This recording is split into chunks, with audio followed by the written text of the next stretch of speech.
Hello, my name is Joaquin Zihuatanejo. I am from Dallas, Texas. I am a poet laureate, a teacher, a two-time World Poetry Slam champion, but more than anything, I'm proud to be in El Paso reading poems to y'all. Let's dive in. Thank you for tuning in to Fresh Cuts.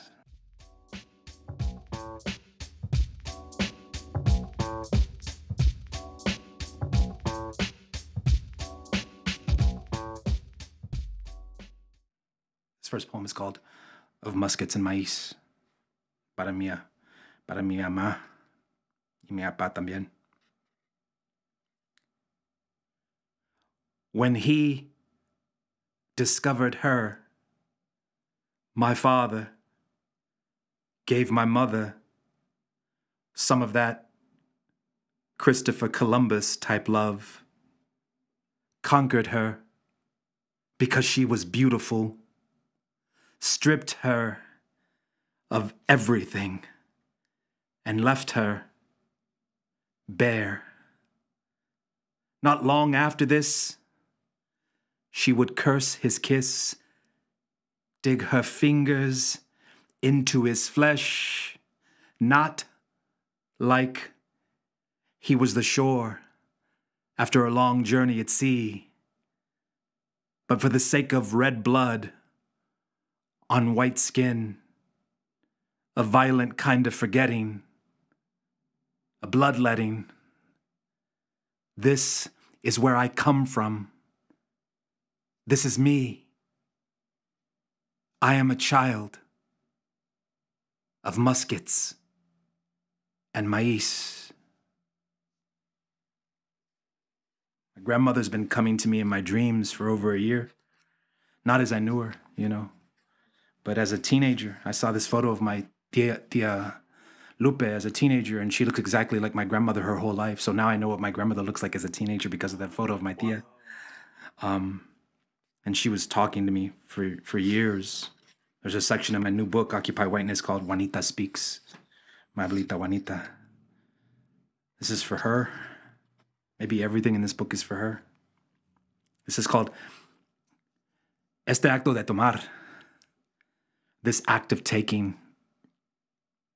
Una secuencia. A sequence. Para mi abuela. For my grandmother.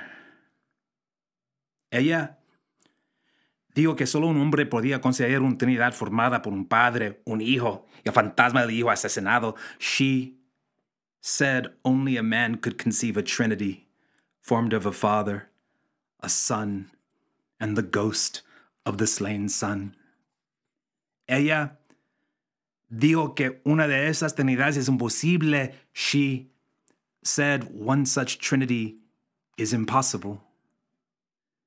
Ella dijo que si miras de cerca la estatua de la Virgen Madre en el altar, verás dónde se haya hastiado el vestido azul en algunos lugares, causado sin duda por las manos de hombres irreflexivos, revelándole eso blanco debajo. Solo la Virgen Madre tiene un alma sin mancha. No puede haber padre, ni hijo, ni fantasma, sino madre, que él es de toda la vida. She said, if you look at the statue of the Virgin Mother closely on the altar, you will see where the blue of her gown is chipped away in some places, caused no doubt by the hands of thoughtless men, revealing the white plaster beneath. Only the Virgin Mother has a soul without blemish.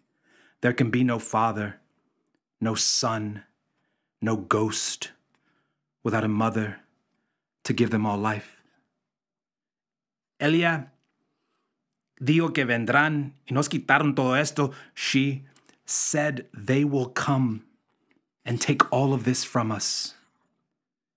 Ella dijo que es una cosa tan masculina este acto de tomar. She said it is such a masculine thing, this act of taking. Ella dijo que solo había una palabra en inglés para amor, pero hay muchas para robar. She said there is only one word in English for love, but there are many for theft. Ella dijo que está bien llorar, simplemente no delante de ellos, nunca delante de ellos. She said it's okay to cry, just not in front of them. Never in front of them. Ella dijo que se jodan. She said, fuck them. Ella dijo que no es pecado maldecir. She said it is not a sin to curse. Ella dijo que solo puedes odiar y amar en el idioma que se te da. She said, you can only hate and love in the language you are given. A lot of the poems in this book, they hybrid erasure, so I have to erase something and then fill in the white space, occupy the white space with brown verse. And sometimes I knew thematically where I wanted to go, and at other times I was reading papers from El Paso, newspapers from Edinburgh, newspapers from southern Arizona, wherever I was, and just reading stories. And sometimes the stories would take me where I wanted to go thematically in the writing and help me with what I was going to occupy the white space with.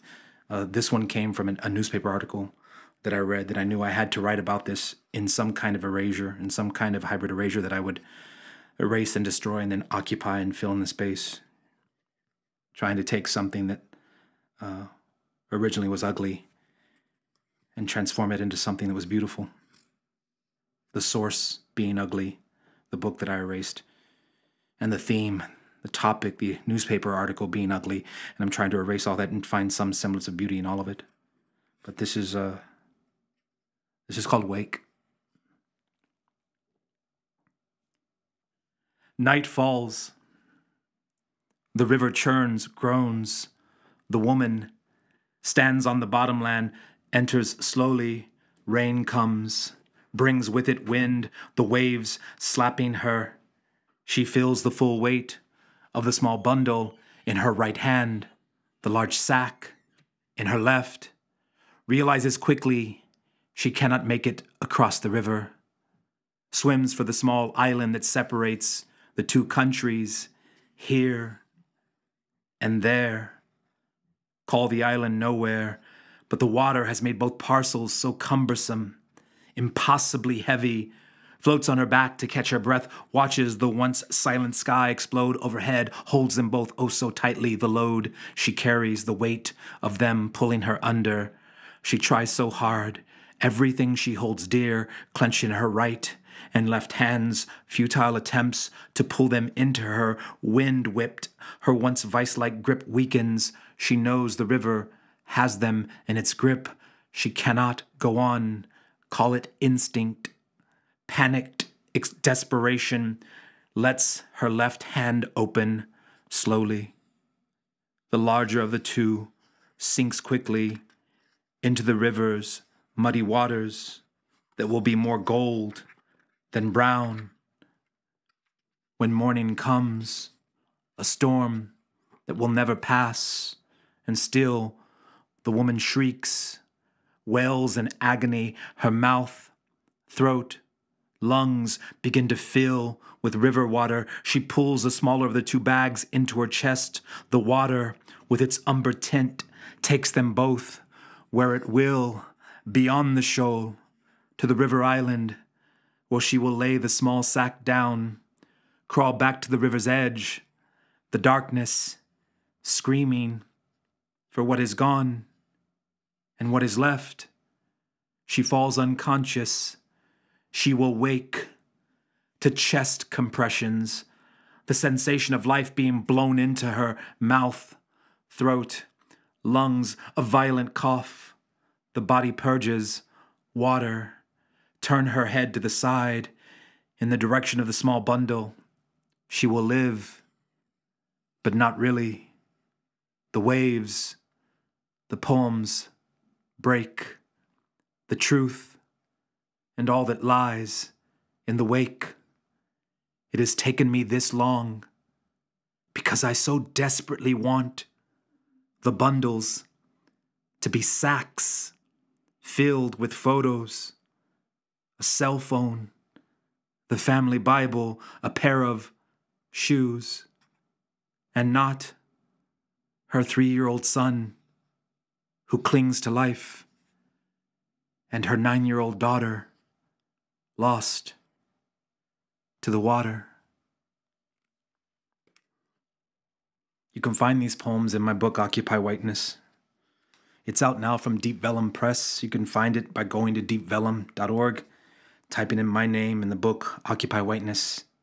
I've been telling everyone that I come across, these aren't the most beautiful poems I've ever written in my life. But they are the most important. They are the most important. You can find me, Joaquin Zihuatanejo, my name. It's a long name. There'll be a graphic that comes up with this video that spells out my name. Mira, go to my name. You'll find me on the gram. You'll find me on the book. You'll find me out in the world. Thank you, El Paso.